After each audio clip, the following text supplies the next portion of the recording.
The last thing filling their senses is perfume. Tons of flower petals pour down from vents hidden in the ceiling. Silver goblets crash and shatter under the crushing avalanche. You open your mouth to cry for help, but pollen cakes your throat before any sound can escape. You are a decorated senator of Rome, a man who has led armies and written the laws of nations, and now you are suffocating.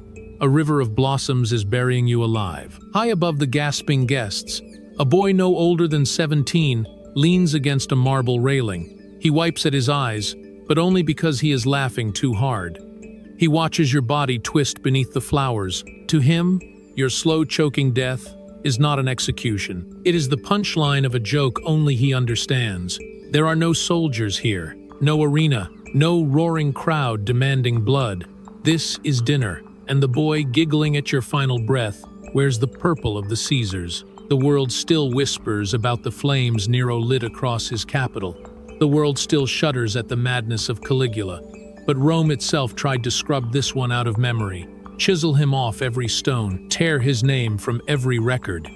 His name was Elagabalus. He never dreamed of conquering new lands. He dreamed of something stranger, something darker. He wanted to seize the mightiest empire the world had ever known and turn it into a toy box built only for him. What you are about to hear is the buried truth the Senate prayed would die with him. A story of absolute power dropped into the lap of a teenage boy with no conscience, and of the cold, calculating woman standing behind the throne, pulling every string. In the spring of 217 AD, the ground of Mesopotamia drank the blood of a tyrant. Emperor Caracalla had ordered his column to halt along a sun-scorched road so he could step aside and relieve himself. One of his own soldiers came up behind him and drove steel between his ribs. The master of the known world collapsed face first into the dust, dying with his tunic pulled up around his knees. That one small, humiliating knife thrust ripped open a void that would eventually help devour the empire. The man behind the assassination, a paper-pushing prefect named Macrinus, slipped into the emperor's place. He wrapped himself in the imperial purple. He addressed the legions. He believed he had locked Rome's future into his own fist, but he was catastrophically mistaken. Macrinus made one mistake, a single loose thread, and it would unravel everything. He forgot to kill the dead emperor's women. When he looked at Julia Maesa, the aunt of the man he had just buried, he saw nothing more than a tired old grandmother dressed in black. He stripped away her imperial honors, but he let her keep every coin of her enormous ancestral fortune. He exiled her back to her Syrian homeland, to the ancient city of Emesa. He thought he was being merciful, but the truth is that mercy would cost him his skull. Macrinus had no idea what kind of creature he was setting loose. Julia Maesa was not some broken widow grieving a fallen house. She was a political predator of the highest order. She had spent decades stalking the halls of the Palatine, learning exactly how crowns are forged and exactly how crowns are shattered. She loaded her caravan with chests of gold bars, heavy silver, and uncut gems. She left the capital looking like a defeated relic, but really, this was not retreat. This was reconnaissance. Emesa was a city of furnace heat and blistering devotion. It stood at the lip of the desert, roasting under a sun that never seemed to set. The streets carried the smell of myrrh, frankincense, and lamb turning slowly over fire. Rising above everything else was the great sanctuary of the sun deity, Elagabalus. Roman religion was all contracts and cold marble. You handed Jupiter a slaughtered bull, and Jupiter handed you victory. The worship of Elagabalus was something wilder. Their god was not a bearded statue in a colonnade. Their god was a piece of heaven itself. Ages earlier, a burning object had ripped out of the night sky and buried itself in the sand. The priests dug it out and installed it inside the temple. It became the physical body of the god on earth. A dark, conical stone, polished, strange, otherworldly. To the people of Syria, it was divinity made solid. To the Roman mind, it was pagan absurdity carved out of space rock. Julia Maesa had a grandson. He was 14 years old, and his name was Varius Avitus Bassianus. He served as the chief priest of that black stone. The world would remember him by the name of the deity he worshipped, a name that would become a curse whispered behind palace walls, Elagabalus. He did not move like a Roman. He did not carry himself like one. His eyes were painted thick with dark kohl. His robes shimmered with woven gold and deep violet silk. His crowns were loaded with pearls and gems that caught the desert light. Every morning he stepped into the temple courtyard and danced. He danced to the pounding of bronze cymbals and stretched hides. He spun and spun until his body slipped into a trance. And there, in that trance, he slit the throats of bulls and lambs before the black meteorite. His movements were liquid. His beauty was unsettling. Not far beyond the city walls, Legio III Gallica had pitched camp. These were hard Roman soldiers. They carried gladi, forged for opening men at close range. They had spent too long thousands of miles from the rolling hills of home. They were restless. They were angry. The new emperor, Macrinus, had slashed their bonuses and stripped away privileges they had bled to earn. Resentment simmered in every tent. When their shifts ended, the soldiers drifted into Emesa to drink and wander. Eventually they found themselves at the edge of the temple courtyard, leaning on spear shafts, watching the teenage priest dance. They were transfixed by the gold, the strange rites, the obscene wealth on display. Julia Maesa watched them watching her grandson. She read the look in their eyes, and she already knew the oldest formula in Roman politics. Loyalty has a price, and that price is always written in coin. She began redirecting her fortune toward the legionary camp. Wagons loaded with silver rolled through the dark and unloaded at the barracks, while most of the garrison slept. The money came with a story. Maesa's agents moved tent by tent, planting a carefully engineered lie. They told the soldiers that the beautiful boy dancing in the temple was not merely some priest of a desert god. They told them he was the secret son of the murdered Caracalla. It was a masterpiece of deception. The army had adored Caracalla. He had slept on the ground beside them, marched beside them, and made them rich. They loathed Macrinus, that soft bureaucrat pretending to be emperor. They remembered the easy gold of the old regime. Maesa offered them a second chance at that life. Back the boy, and the silver would never stop flowing. The soldiers squinted at the dancing teenager. There was a faint family resemblance, if you wanted to see it. That was enough. Truth did not matter in the desert. The coins on the table were real. On the night of May 15th, 218 AD, the legionary gates swung silently open. The soldiers smuggled the boy and his grandmother inside the walls. When the sun rose the next morning, Legio III Gallica lifted their shields and proclaimed the 14-year-old priest the true emperor of Rome. News of the mutiny tore across the east like dry grass on fire. Other legions, hungry for promised payouts, cut down their officers and shouted allegiance to the boy. Macrinus was in Antioch, only a few hundred miles away, when the reports reached him. The color drained from his face.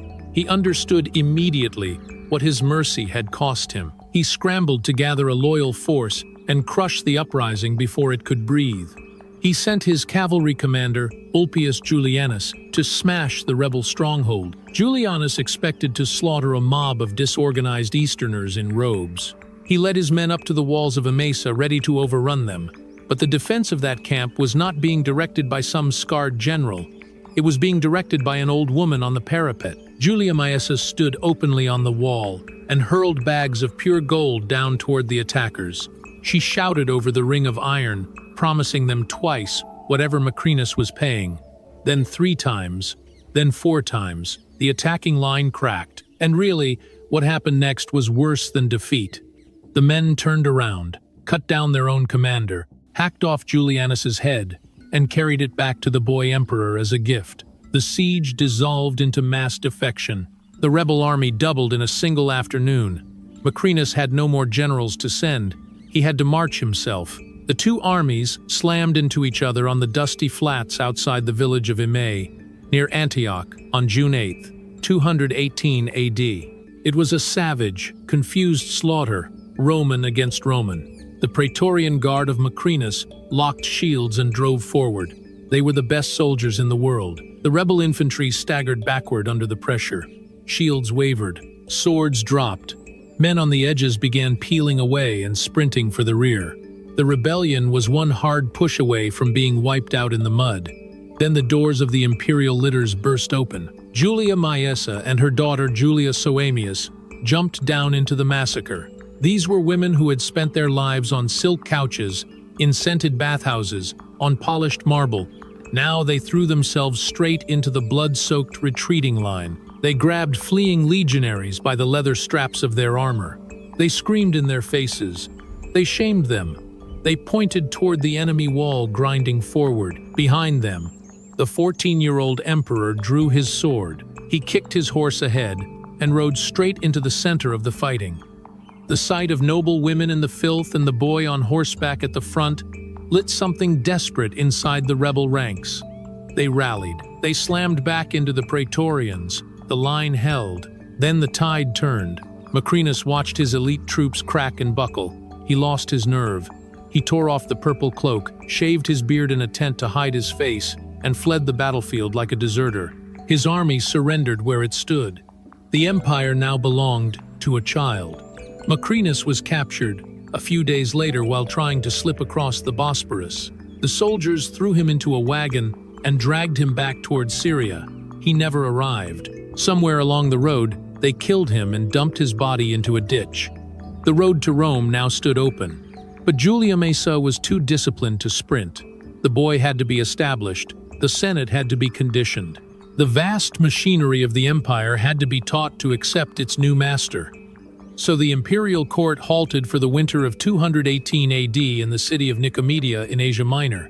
That was where the boy's true face began to show through the mask. Up to that point, he had been a symbol, a banner his grandmother waved in front of angry men with swords. But absolute power acts like a drug in a teenage bloodstream. Now the boy understood that he was no longer some provincial priest. He was emperor. He was, in his own mind, a living god in human flesh. Men who had commanded armies now pressed their foreheads to marble at his feet, and he began testing how much he could get away with. His first victim was a man named Gannes. Gannes was a tutor, a battlefield commander, and a loyal servant of the family. He was the man who had directed the rebel troops on the plain at Antioch. He was the man who had physically handed the throne to the boy. But Gannes believed in the old ways. He kept trying to shape the teenager into a proper emperor. He urged him to read the law codes. He pressed him to listen to his advisors. Elagabalus had no interest in law codes. During a council meeting in full view of the court, the boy erupted. He pulled a dagger from his belt, lunged across the room, and buried the blade in his tutor's chest. The guards froze, unsure what to do. The emperor calmly ordered them to finish it. They fell on Gannes and hacked him apart on the mosaic floor. The message was pure and unmistakable. This boy could not be handled.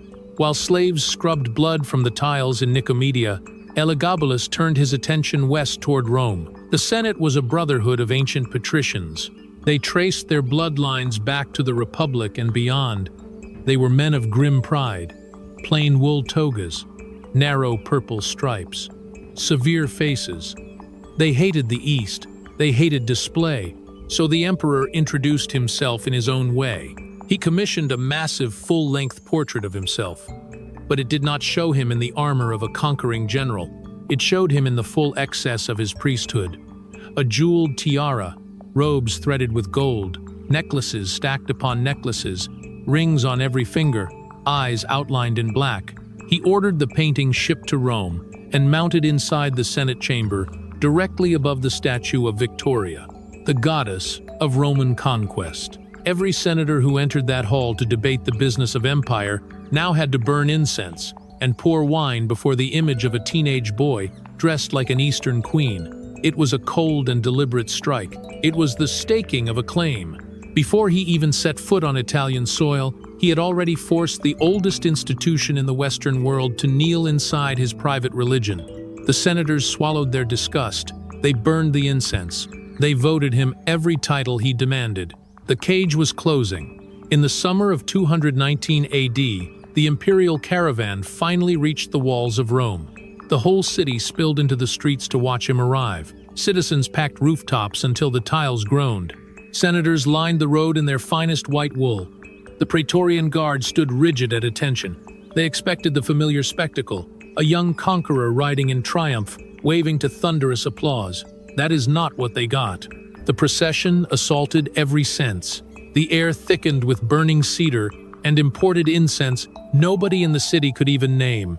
Drums hammered out alien rhythms. Women in translucent veils clashed cymbals and danced barefoot over the hot stones. And at the center came the true focus of the parade. A massive chariot plated in solid gold, studded with rubies and emeralds, pulled by 6 flawless white stallions. There was no driver. There were no human passengers. Strapped upright in the middle of that golden frame was the black meteorite from Emesa. The stone had been hauled across continents. Now it sat under the Roman sun, jagged and ancient. The Emperor of Rome was not riding in the chariot. He was walking in front of it. Elagabalus wore robes of spun gold and violet silk dragging through the dust of the city. His tiara threw sunlight into the eyes of anyone who looked at him. He did not look at Rome. He walked backward. He refused to turn his back on the god. Step by step, through the twisting streets, past ancient temples, over the sacred hills, the master of the world shuffled in reverse. He held the reins loosely, his eyes nailed to the black stone. The crowd went silent. There was no cheering. There were only drums and the slow clatter of hooves on stone. The senators watched their emperor stumble backward past the monuments of their ancestors. They saw the thick paint on his face. They saw the feverish devotion burning in his eyes. The wealth of the empire, the command of the legions, the power of life and death over millions. All of it now sat in the hands of a teenager, answering to a silent piece of space rock. Julia Maesa rode behind him with a face carved from stone. She had won. She had put her grandson on the throne. But as she watched him drift backward through her capital, a slow, freezing dread began to settle in her chest. The truth was becoming impossible to ignore. The boy was no longer performing a role. He believed he truly was divine. And a god does not ask permission before setting everything around him on fire. The procession climbed the Palatine Hill. The bronze doors of the imperial palace groaned open. The stone was carried inside. The boy followed. Then the doors slammed shut behind them. Rome was trapped. The greatest war machine humanity had ever built had just been seized by a cult. The senators returned to their estates without speaking. The soldiers walked back to their barracks. The city sat there under the summer heat, waiting to see what the next morning would bring. They had been promised a ruler. What they had received was a parasite. The long, dark winter of the Severan dynasty had begun, and the first act of the nightmare was already unfolding behind the palace walls. The boy began issuing decrees. He ordered a new temple built on the Palatine itself, not for Jupiter, not for Mars, not for any god Rome had honored for centuries. It was for the meteorite. And then he demanded that the most sacred relics of the Roman state be brought to him at once. He was not content to rule the city. He wanted to pull its soul out piece by piece. The sacred fire of Vesta still burned in the Forum. Day and night, the Vestal virgins guarded it. For centuries that flame had never gone out. It was believed to be the spiritual heartbeat of the empire. So long as it burned, Rome endured. Elagabalus sent his guards into the sanctuary. They shoved past the terrified priestesses. They seized the holy fire. They seized the Palladium as well, that ancient carved image of Minerva, which legend claimed Aeneas himself had carried from burning Troy. These relics were hauled up the hill and placed beneath the shadow of the black stone. Then the boy emperor declared by decree that every other god in Rome now stood beneath Elagabal. The ancient religion of the Roman people was reduced to a footnote by imperial command. The patricians wept in private, common people muttered inside taverns. And really, the tension in the capital tightened with every passing day.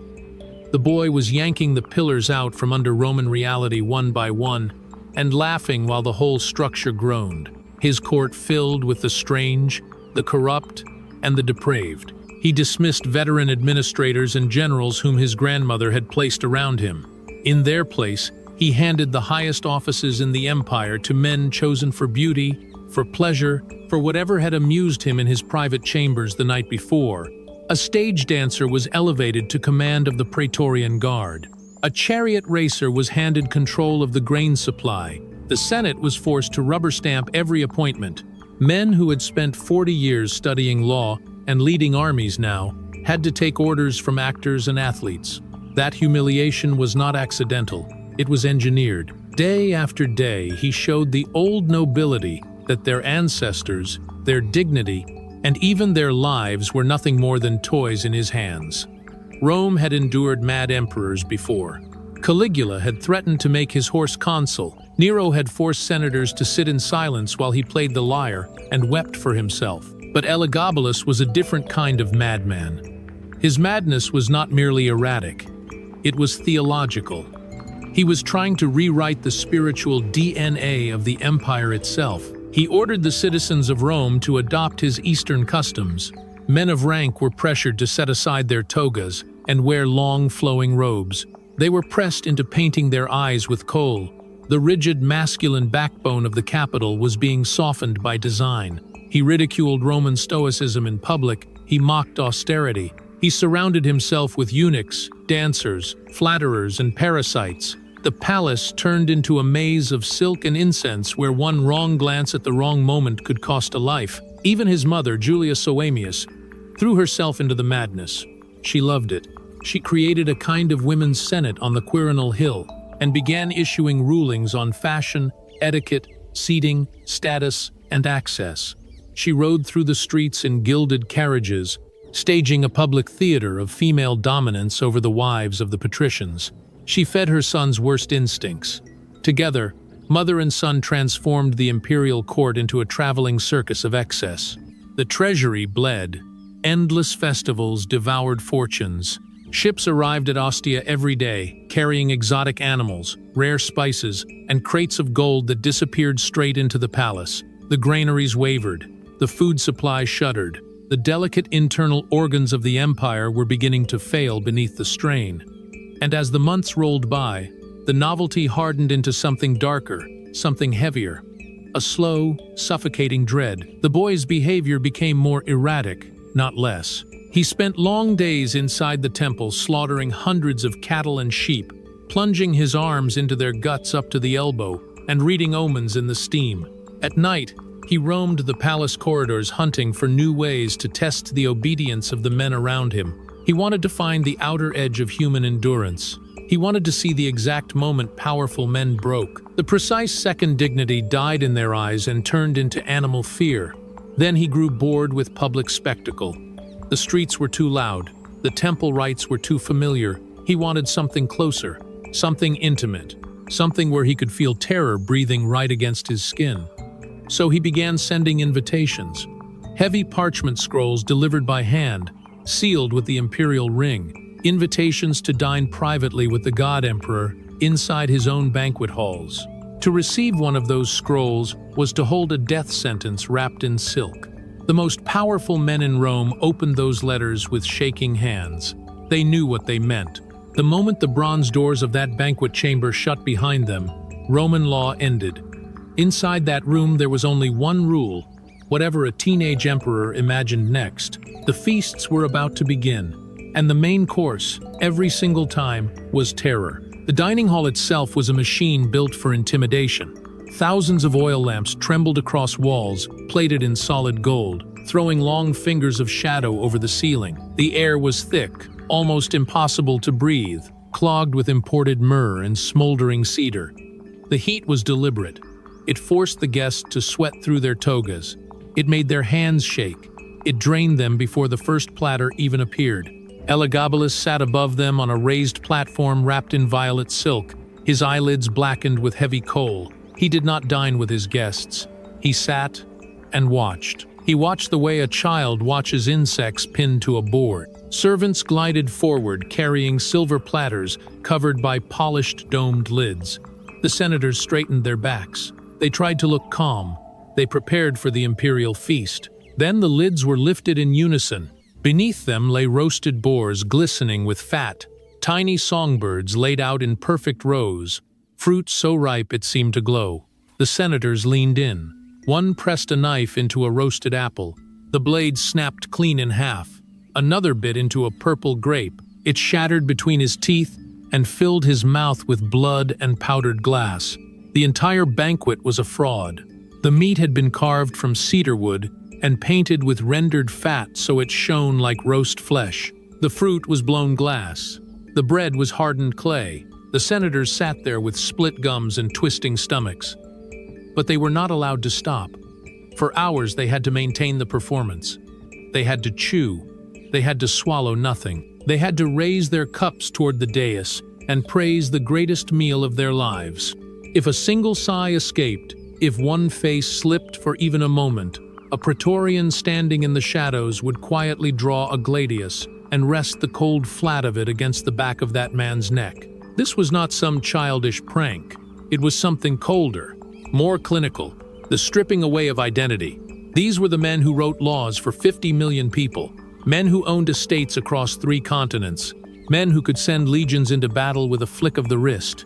And here, under the golden dimness of the palace, they were forced to eat dirt and smile, while a 14-year-old studied their humiliation. He was proving something. Dignity is a luxury. The moment survival enters the room, dignity begins to dissolve. When actual food was finally served, it was an obscenity against nature. He demanded dishes that required the slaughter of thousands of animals for a single mouthful.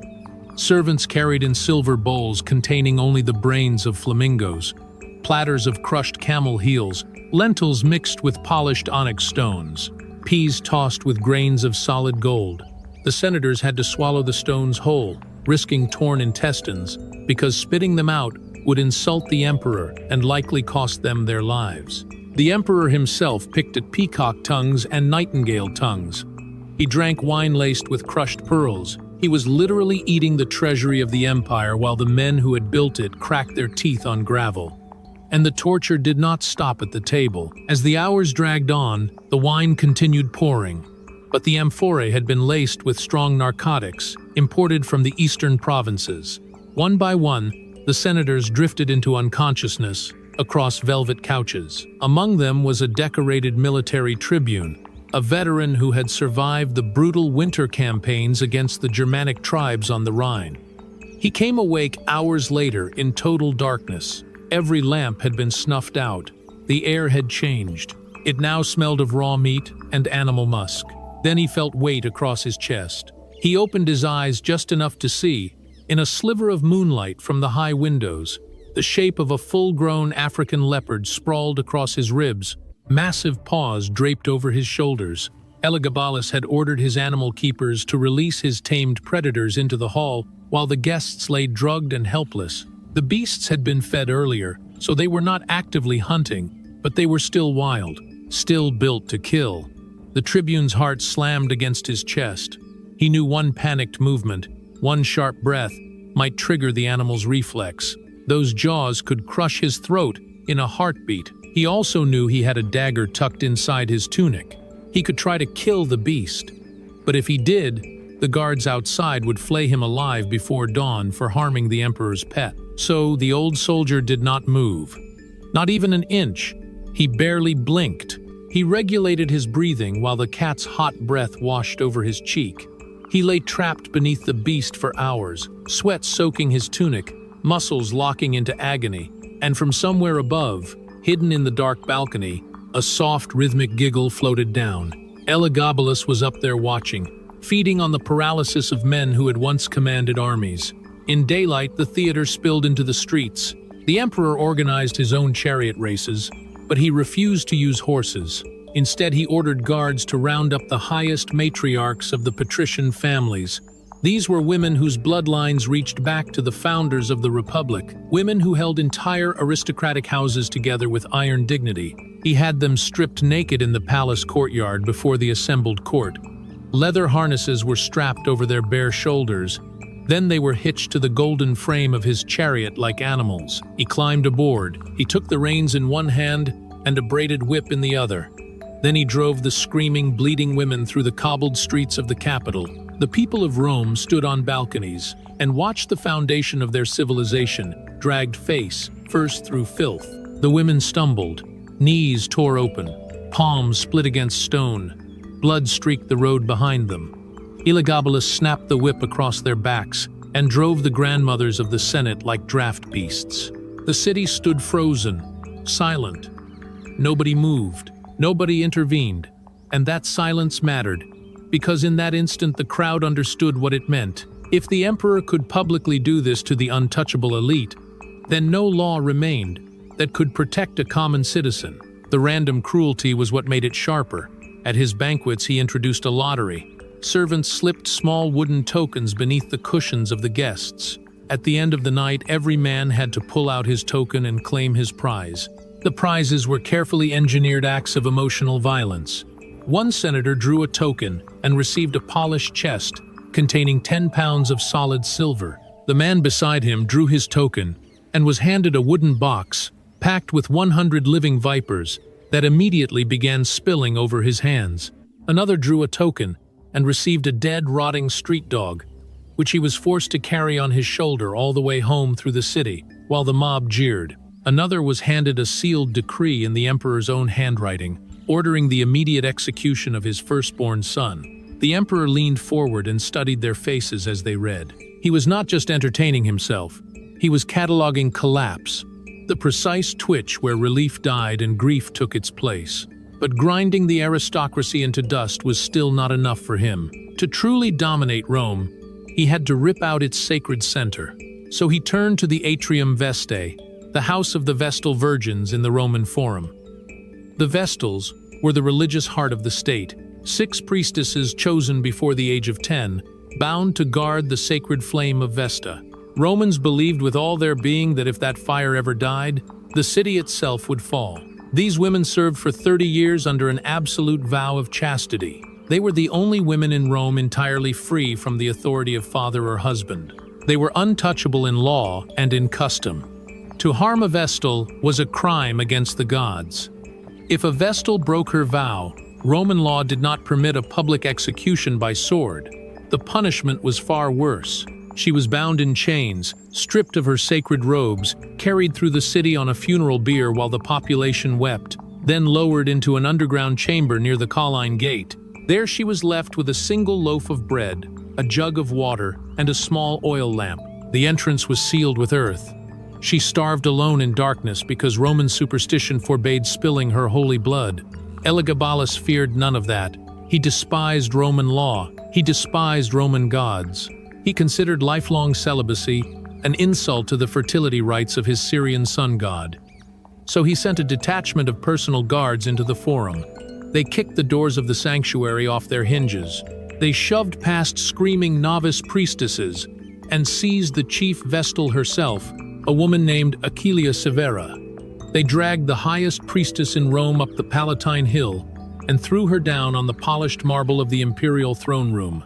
Then he summoned the Senate at once. The old men came running, pale and trembling, expecting slaughter. Instead, the teenage emperor rose before them and calmly announced that he was taking Aquilia Severa as his lawful wife. The room stopped breathing. This was theological suicide. This was blasphemy in its purest form. It was an assault on every sacred line the city had ever drawn. Elagabalus looked at the frozen faces and smiled. In a pleasant voice, almost playful, he explained that the union of a high priest and a high priestess would produce children with divine blood in their veins. Then he forced the marriage through. He dragged her into his private chambers himself. He violated, physically and spiritually, the institution that had held the spine of the empire upright for centuries. Rome waited for heaven to answer. The city waited for Jupiter to split the palace apart with lightning and smear the boy black across the marble. But no lightning came. A day passed, then another, then another. The sky stayed clear, the stars did not fall, and the psychological effect was devastating. The gods had remained silent. The covenant between Rome and heaven had been broken in public, and heaven had not moved, quietly at first. Then, with a sickening certainty, people began to feel it. The sky was empty. The only god left was the teenager on the hill. Then his obsession with inversion turned inward. He began to hate the body he had been born into. He wandered palace corridors wearing almost nothing, sometimes only a woven net across his hips, performing obscene displays with his chariot drivers before servants and attendants. He summoned the finest surgeons from Alexandria and Athens under guard and stood naked before them. He offered half the gold in the imperial treasury to anyone who could surgically alter his anatomy and give him the body of a woman. The surgeons refused. They understood exactly what ancient surgery would do. He would bleed to death on the table. or rot alive from infection within days. And when he died, they would be crucified before his body had even cooled. Furious at the limitations of medicine, Elagabalus turned to blood ritual instead. He ordered his Syrian priests to castrate themselves before the black meteorite. The white marble floors of the Palatine Temple ran sticky and dark with the blood of fanatics, carving away parts of their own bodies to soothe the manic impulses of a teenage emperor. That is how deep the rot had gone. Rome was no longer simply ruled by madness. It was being reorganized around it. The empire still stood. The legions still existed. The Senate still met. The markets still opened. But inside all that machinery, something vital had begun to die. The system was still moving, yet the soul was already coming apart. The boy emperor eventually grew bored even with terror in private halls. Public spectacle no longer thrilled him the way it once had. Temple rites had become routine. Banquets had become predictable. But the truth is, when a ruler has stripped every consequence away from himself, boredom becomes dangerous. Elagabalus wanted something sharper. He wanted to feel fear up close, to study it breathing in front of him, to test how far men could be bent before they snapped. Yet while he kept inventing new humiliations for Rome, he forgot the oldest law of the empire. Emperors are not kept on the throne by gods. Emperors are kept there by men with swords. The Praetorian Guard, those same elite soldiers who had mutinied in the Syrian desert and lifted him to power, still watched from the palace corridors. They were hardened killers, men who had fought on the Parthian frontier, men who had bled in Britannia, men who had backed the boy because Julia Maesa had promised them endless rivers of silver. But over time, the shine of that silver faded, and now they were forced to stand at attention while a painted adolescent walked backward before a black stone, whipped patrician grandmothers through the streets, and turned decorated senators into entertainment for beasts. The shame was beginning to rot through the bribes. The guards no longer saw a divine ruler. They saw a liability wearing a crown, and inside the private chambers of the palace, surrounded by ledgers, spies, and maps, Julia Maesa finally understood the same thing. The mastermind who had built the entire takeover, the woman who had engineered this rise from the Syrian desert, now realized her creation had slipped the leash. The boy was generating too much hatred from too many directions at once. Senate, streets, soldiers, all of them were beginning to converge around one shared emotion: disgust. And disgust in Rome was never harmless. It was fatal. Julia Maesa did not think like a grandmother. She thought like a survivor. She sat in the shadows of the Palatine and calculated the expiration date of her own bloodline. Reports from the streets left no room for fantasy. The Senate was split and humiliated. The plebeians were hungry. The Praetorian Guard, the very hands that held the crown in place, were now watching her grandson sell himself in the taverns of the capital after dark. Maesa had seen enough history to recognize the pattern. These were the tremors of a dying regime. So she did what Roman power always does when sentiment becomes expensive. She looked for a replacement. She did not have to search far. In another wing of the palace, her other daughter, Julia Mamea, was raising a son of her own. His name was Alexander Severus. He was 13 years old, and he was everything his cousin Elagabalus was not. Alexander did not wrap himself in silk. He did not wring his eyes with coal. He studied geometry deep into the night. He recited Roman law from memory. He trained with wooden swords in the inner courtyards. Julia Maesa looked at that boy and saw the perfect product for a tired empire. She saw sanity in a toga. She saw a return to Roman form, but the swap had to be done delicately, not by force, by surgical manipulation. So she waited for one of the rare moments when Elagabalus was calm enough to be guided, and she approached not through reason but through vanity. She whispered that the boring